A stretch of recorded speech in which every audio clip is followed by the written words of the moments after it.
AP అసెంబ్లీలో CM Chandrababu Naidu మాట్లాడుతున్నారు. Live లో చూద్దాం. లేసర్ భయం వేస్తా ఉంది. పేపర్లో వస్తున్నాయి, పాములు గరుస్తున్నాయని, చీకటి ఉంటుంది, పంప్ సెట్ అయినప్పుడు పాములు గరుస్తున్నాయని, భయంగా పోయేస్తుందని నా కుర్రాడు చెప్పినప్పుడు నేను చాలా బాధపడ్డాను. ఇలాంటి సంఘటనలు నా జీవితంలో చాలా చూశానని చెప్పడానికే ఈ విషయాలు చెప్తున్నాను. ఈరోజు నేను గర్వంగా చెప్పగలుగుతాం, 9 గంటలు డే టైమే వ్యవసాయానికి కరెంట్ ఇస్తాం, దాంట్లో అనుమానమే లేదు.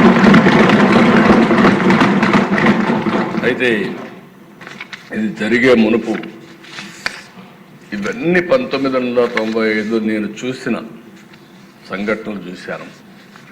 తర్వాత కూడా వ్యవస్థ నేను ఇక్కడ మీరందరూ గుర్తుపెట్టుకోవాల్సిన 3 విధాలుగా మీరు చూస్తే, నా అనుభవంతో అంత నువ్వు కూడా నేను రాజకీయాల్లో ఉన్నాను, కానీ కీలకంగా ముఖ్యమంత్రిగా ఉండి నిర్ణయాలు చేయడం, పబ్లిక్ పాలసీ ద్వారా ఏ విధంగా ముందుకు పోతాం చేశాం. ఫస్ట్ టైం నేను 95లో ముఖ్యమంత్రి అయ్యే నాటికి నేను చెప్పిన సినారియో జరుగుతూ ఉండేది. ఆ రోజు 10-15 గంటలు కరెంటు కోతలు ఉండేటివి. ఇంకొక పక్కన ఇండస్ట్రీ కూడా వచ్చేది కాదు. మీ దగ్గర కరెంటే లేదు, ఇండస్ట్రీ వస్తే ఎట్లా పెడతారని చెప్పి చాలామంది వచ్చేవాళ్ళు కాదు. డ్రింకింగ్ వాటర్ కూడా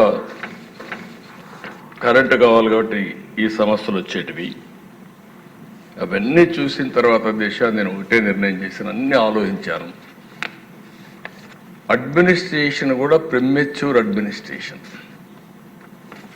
నాకు ఇప్పుడు కూడా జ్ఞాపకం, కరెంటు బిల్లు ఏ విధంగా ఇస్తారంటే అప్పట్లో ఒకడు మన ఇంటికి వచ్చి మీటర్ రీడింగ్ తీసుకుంటాడు.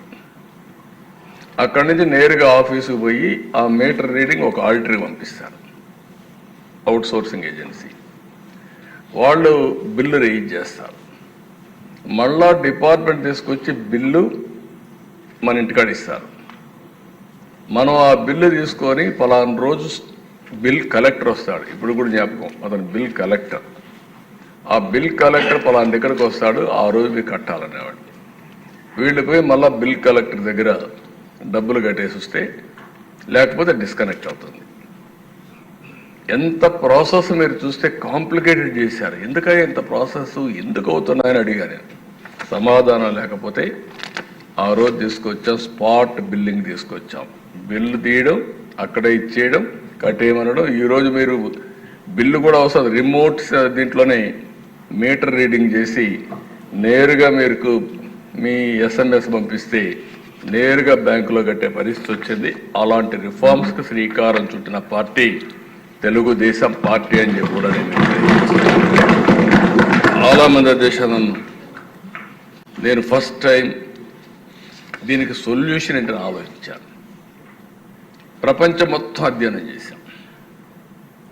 అధ్యయనం చేసినప్పుడు వరల్డ్ బ్యాంక్ కూడా దానికి కూడా నేను ఈ రాష్ట్రం కోసం మంచి చేయాలనుకుంటే నన్ను ఇదే అసెంబ్లీలో ప్రపంచ బ్యాంకు జీతగాడని మాట్లాడారు ఒక ముఖ్యమంత్రిగా. పర్వాలేదు, పడ్డా. దేనికోసం పడ్డానంటే రాష్ట్రం కోసం పడ్డానని తృప్తితో పడ్డాను.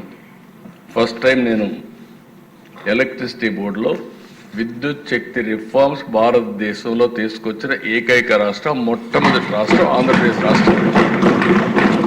అప్పుడు ఇవన్నీ ఏం లేవా దిశ, రెగ్యులేటరీ కమిషన్ లేదు. అప్పటికి రిఫార్మ్ వచ్చింది 91. 98లో విద్యుత్ శక్తి రిఫార్మ్స్ తీసుకొచ్చాం, సంస్కరణ తీసుకొచ్చాం. అప్పుడే మీరు చూస్తే 3గా డివైడ్ చేశాం. Distribution company, generation company, transmission committee.